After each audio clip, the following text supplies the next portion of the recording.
May mga naitalang ashfall at forest fires sa La Castellana at La Carlota, Negros Occidental.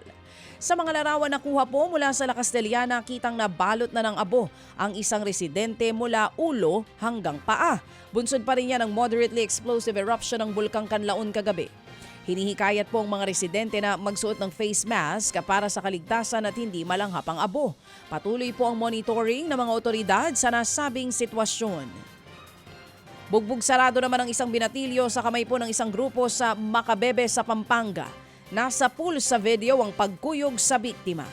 Sa pagtataya po ng biktima, 10 ang nagtulong-tulong para kuyugin ito. Ang kwento niya, namali siya ng send ng litrato ng isang babae sa isang group chat.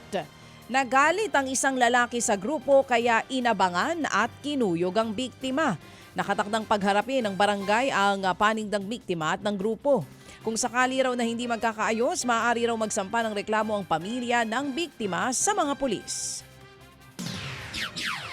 Naipit ng 2 bus ang isang kotse sa Catbalogan sa Samar. Base po sa investigasyon, nakakonvoy ang mga bus na pupunta sana sa isang school athletic event sa Baybay City sa Leyte. Nasa pagitan po ng 2 bus ang kotse. Sa gitna ng biyahe, biglang napatigil ang bus dahil sa lubak sa unahan. Dahil po dyan, bumangga ang kotse sa nakatigil na bus. Hindi naman nakaiwas ang kasunod na bus. Sugatan ng mag-asawang sakay ng kotse na isinugod sa pagamutan. Mga kapatid, brothers and sisters, saan ka pa? Dito na tayo sa Totoo.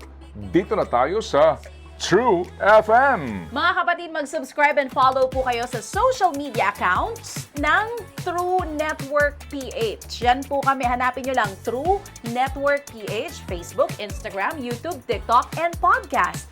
Mapa Apple or Spotify man yan, mahahanap nyo kami. Lahat ng mga napapanood at napapakinggan nyo po sa programa, nasa social media accounts namin yan. So paano mga kapatid? See you sa social media!